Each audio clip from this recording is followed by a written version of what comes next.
বিগত 15 বছর বিজয় মাস মানে কোন একজন ব্যক্তির বক্তৃতা শুনতে শুনতে এদেশের মানুষ ক্লান্ত হয়ে পড়ে। আমরা সেই বক্তব্য ধারণ করেই আজকে শুরু করতে চাই। আমাদেরকে 15 বছর দাবায় রাখার চেষ্টা করতেছেন, আমাদেরকে দাবায় রাখতে পারবো না। আমরা সেই বক্তব্য মুখস্থ করেই আপনাদেরকে শোনাইতে চাই। তুমি রিয়েলিটি মানে নাও, তোমার 12টা বেজে গেছে। শুধু তোমার না, তুমি যে রাষ্ট্রে বসে এখন আমাদের বিরুদ্ধে ষড়যন্ত্র করছো, সেই রাষ্ট্র তাকেও বলছি তুমি রিয়েলিটি মেনে নাও, তোমার 12টা বেজে গেছে।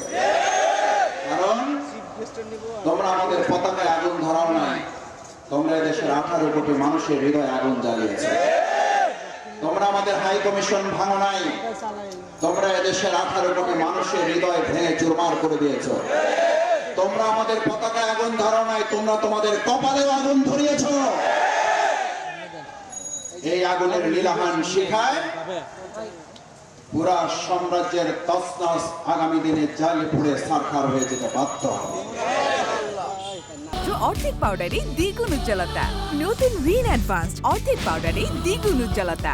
মাওলানা দেলাওয়ার হোসেন সাঈদী রাহিমাহুল্লাহ তাকে গ্রেফতার করেছে, নির্যাতন করেছে, হত্যা করেছে।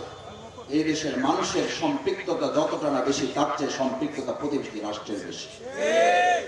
আমাদের নিজাম সাহেবকে হত্যা করেছে প্রতিবেশী রাষ্ট্রের ইঙ্গিতে। আজকেও আমাদের শহীদ সাইফুল ইসলামকে হত্যা করেছে তাদেরই চক্রান্তে। চট্টগ্রামের রক্ত এই পৃথিবীতে বৃথা যাবে না। চট্টগ্রামের রক্ত দিয়ে বাংলাদেশ নতুন করে আরেকবার স্বাধীনতাকে অর্থবহ করে তোলা হবে। আমরা যদি লক্ষ্য করি তাহলে খেয়াল করব, বাংলাদেশের সাম্প্রদায়িক দাঙ্গার চেষ্টা করে তারা ব্যর্থ হয়েছে।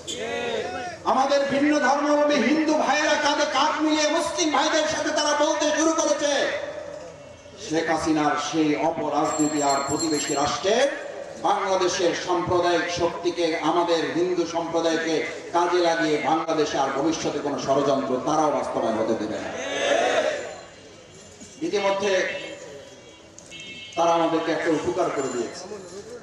2024 সালের জুলাই আগস্টের গণঅভ্যুত্থানের মাধ্যমে যে জাতীয় ঐক্য তৈরি হয়েছিল, সেপ্টেম্বর, অক্টোবর, নভেম্বর, ডিসেম্বরে এসে পা রেখে কিছু ছোটখাটো চির ধরলেও তাদের চক্রান্ত ষড়যন্ত্রের কারণে ইতিমধ্যে আমাদের সেই চিরগুলো দূর হয়ে আরেকটা বৃহৎ সীসাডালা প্রাচীরের ঐক্য তৈরি করে দিয়েছে তারা।